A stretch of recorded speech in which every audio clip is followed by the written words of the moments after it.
Рудольф Нуриев «Танец с вечностью». Сегодня 2 гала-концертами завершается 26-й Нуриевский фестиваль. Выступят звезды балета, как российские, так и зарубежные. Танцы от классики до модерна. В свете фестиваля особо актуально вновь зазвучали вопросы. Откроют ли памятник артисту и снимут ли о нем фильм? Все подробности у Дмитрия Пиаварова.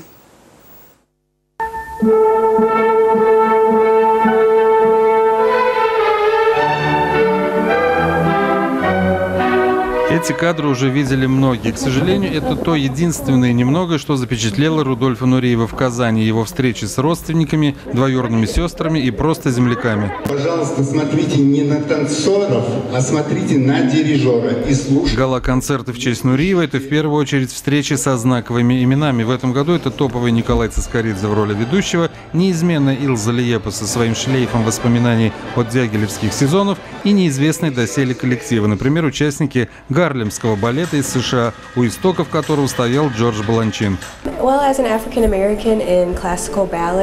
Мое афроамериканское происхождение только помогает мне и дает дополнительные силы как для постижения азов русской классики, так и для модерна.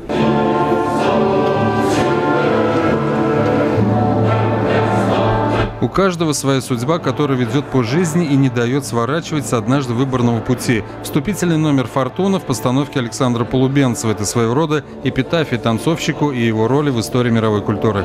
Сначала я планировал, что здесь в концерте будут представлены все роли, в которых танцевал Нуриев.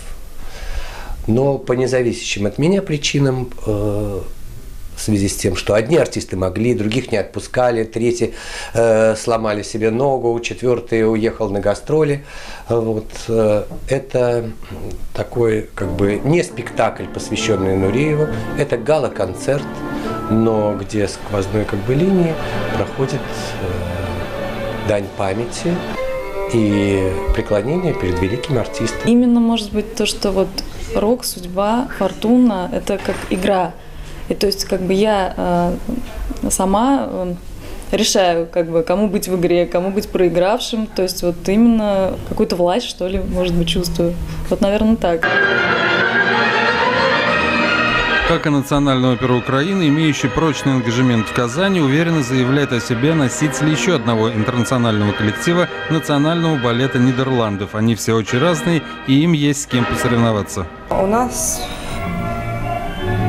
русский педагог, кстати, он из Казани, Ренат Гизатуллин, он у нас преподает каждый день.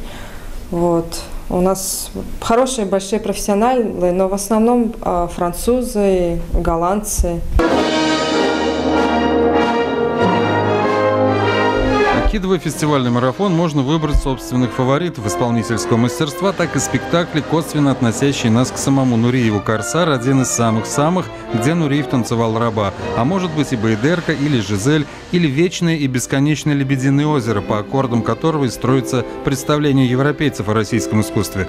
Видна тенденция, в принципе, какого-то и развития, да, у всех как бы артистов, и опять те же встречи. А что касается «Корсара», я думаю, что в любом случае мы растем, мы развиваемся, и всегда это что-то новое.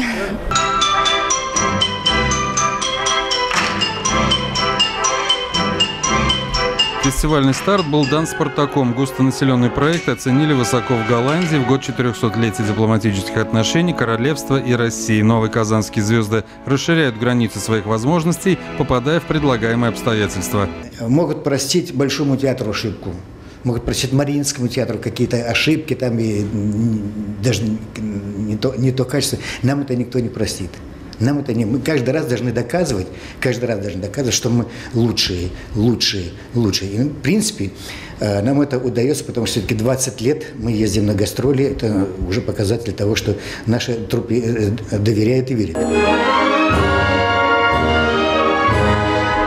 Кстати, в этом году казанские актеры проявили высочайшую мобильность, когда приходилось буквально с одной репетиции выходить на замену. Это касается Антона Полудюка и Михаила Тимаева. В частности, отметим безупречный кардебалет и фейерверк дирижерских пассов. Да, были какие-то рамки, сложности, но мы справлялись с этим. Я говорю не только за себя, но и за всех своих коллег. Вот. И, соответственно, я думаю, что Нурийский фестиваль подходит к концу, и я думаю, что он прошел удачно, да, с какими-то проблемами, с какими-то травмами, но я думаю, что это хорошая концовка Нурийского фестиваля.